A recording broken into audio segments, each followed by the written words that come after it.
mbokk yi ñuy seetaan bi ñu tàmbali njàngale yi wax nañu ne ci bataaxal bi ñu Pape François bind am na juróom-ñeenti néeg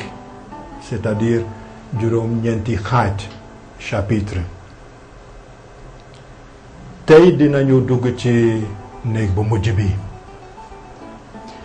Pape bi tudde na ko ci tubaab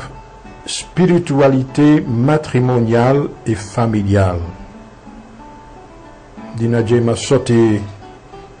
toj baatu spiritualité naan xelum gëm yébu ak a ñaan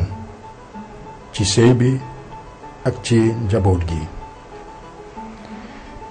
ci article tarjumaan bi Pape François fàttali na li Concile Vatican II mës a wax lu jëm ci l'apostolat des laïcs. Il soulignait la spiritualité qui jaillit de la vie familiale. te spiritualité boobu la ñu bëgg a xool bu baax ci néeg bi. jërëjëf Herman ñu ngi lay gërëm ni nga tàmbalee spiritualité laïque yi parce que ñu bëri dañuy jàpp ne laïque yi amuñu spiritualité boo xam ne seen bos la fekk lépp li ñuy dund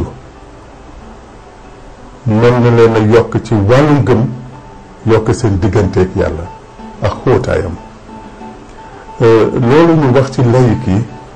loolu la Pape bi bëgg a firndeel itam jëmale ko ci njaboot yi jëmale ko ci diggante ñi sëy jàpp na ne li tënk seen yoonu gëm googu mu ngi ci li nga xam ne moom la ñuy dund bés bu ne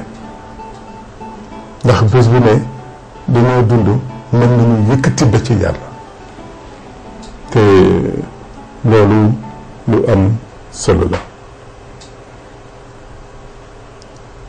te nit mën na foog ne dund ci njaboot day tax nga sori lépp lu tax nga gën a màgg ci xel mu sell su boobaa am na loo xàmmewul am na loo ràññeewul parce que li ngay dund ci sa biir njaboot te di ko jéebal yàlla loolu mooy yoon bi gën a wóor pour yëkkati la yóbbu la ci yàlla ak ci xel mu sell mi Pape bi ne su dee waxtu mbégte jamono feet jamono noppaliku même sax diggante góor ak jabar ci seen néegu sëy loolu yëpp mën nañ ko boole ak dékkali ko Yeesu Krista ak li muy jur ci musal ñu soo ci yokkee wàllum ñaan coofeel gi nga xam ne am nga ko ci sa morom nga tànn ko sopp ko ni mu mel soobu ci ak sa kàttan bi yëpp bëgg a boole lépp ak sa morom bëgg a ànd ak moom ba keroog ba yàlla di leen jël yoon boobu su dul yoon bu yëkkati nit ci wàllum ci yoonu yàlla kon de ñun xamatuñ ci dara loolu yëpp nit di dund ci biir sëyam dafa di ay yoon yoo xam ne daf koy yëkkati ci wàllu yoonu ngëm ak digganteem ak yàlla am na lu Pape bi wax tamit mu ne ci biir sëy boobu dafa mel ni ku nekk di gunge sa morom di ko gunge ak yërmande yokk ci sax ne ku nekk dafa mel ni dangay bind wala dangay rëdd li nga xam ne mooy dund sa morom loolu yëpp Pape bi jàpp na ne expérience la ci wàllu spiritualité ndax ki koy def yaa ngi xoolee sa morom bët yi ko yàlla di xoolee te yaa ngi xàmmee Yeesu Krista ci sa morom xam nga ne foofu spiritualité am na fa. am na lu pape di wax lu am solo bu ñu defee ne njaboot yi dañoo mottali lépp nekk guñu ci asamaan nekk guñu ci aljana waaye njaboot day mottali ndànk-ndànk di màgg ci coofeel ku defee ne njaboot day xëy yegg ci fi coofeel gi gën a kawe ne su boobaa tëraloo njaboot ni mu waree waaye damay jàpp ne luy màgg la te loolu la ñuy gunge ci ñoom moo tax jàpp na ne amaana ay jafe-jafe am na yu ci ñun am na lu doyadi ci ñun waaye njaboot ju ne dafa war di dund di wuti li gën di ci jublu te bañ a tàyyi di ko wut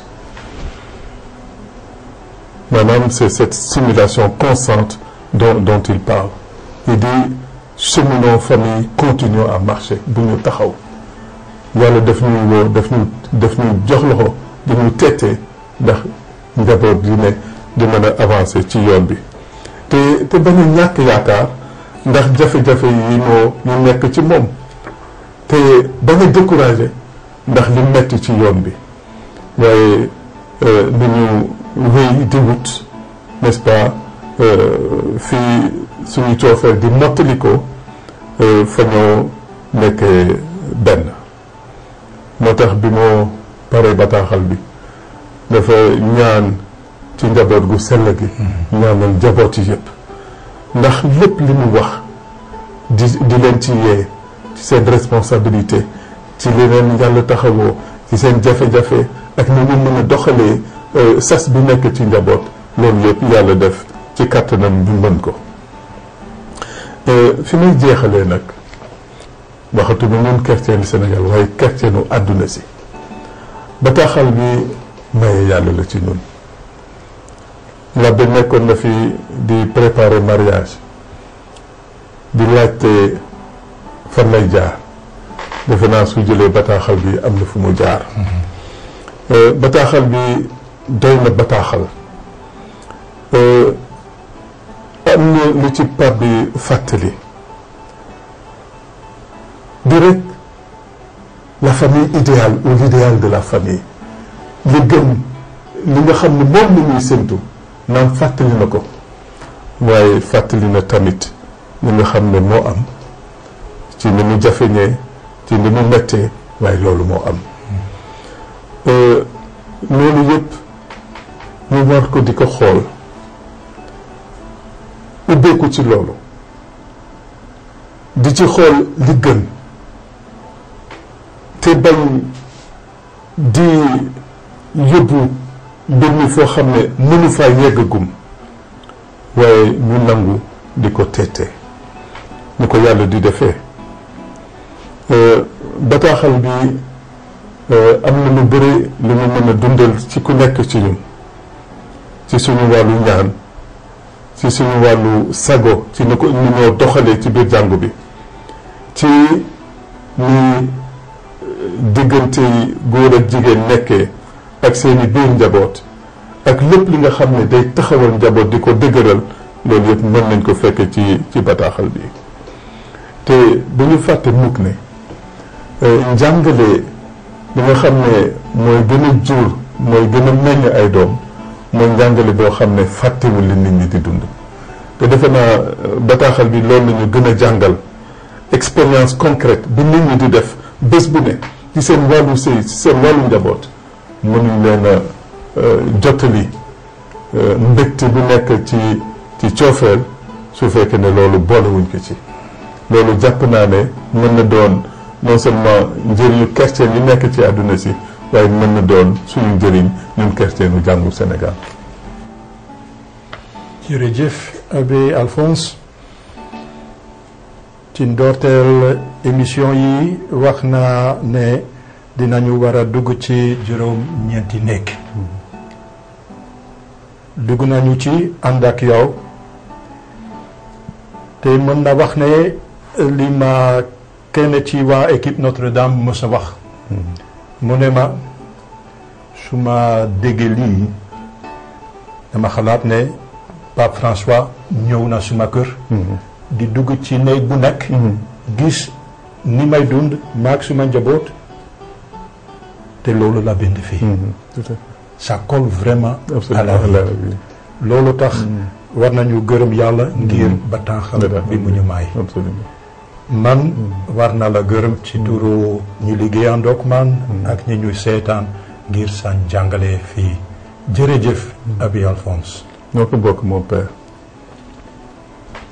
Heureux qui règle ses pas sur la parole de Dieu.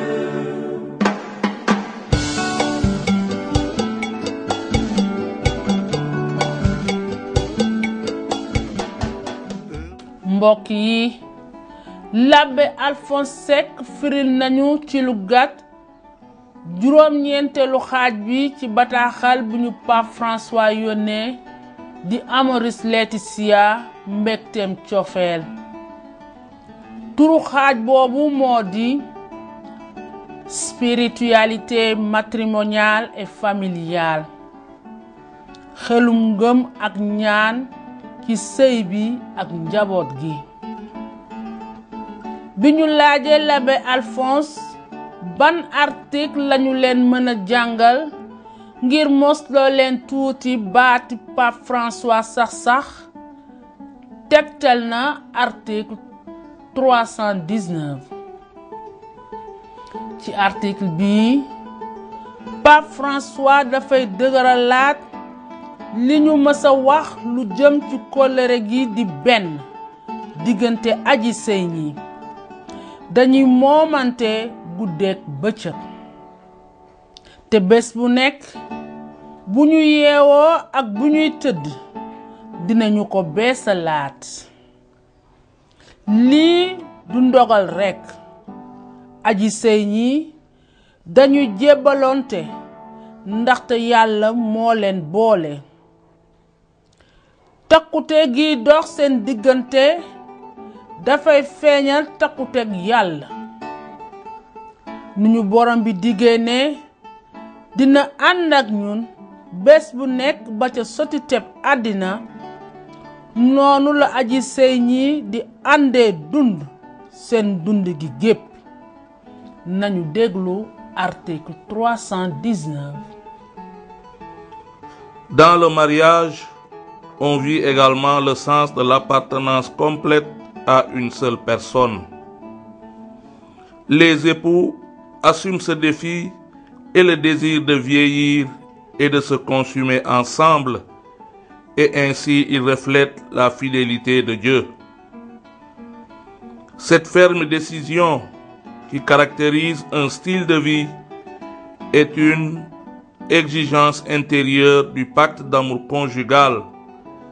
car il est difficile que celui qui ne décide pas d'aimer pour toujours puisse aimer vraiment pour un seul jour.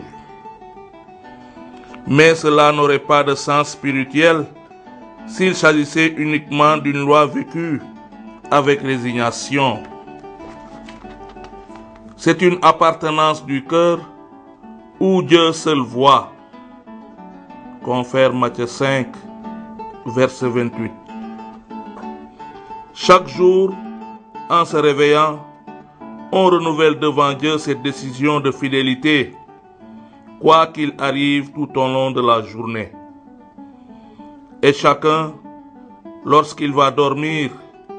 espère se réveiller pour continuer cette aventure en se recommandant à l'aide du Seigneur. Ainsi, chaque conjoint est pour l'autre un signe et un instrument de la proximité du Seigneur qui ne nous laisse pas seuls. Et voici que je suis avec vous pour toujours jusqu'à la fin du monde. Matthieu 28, verset 20.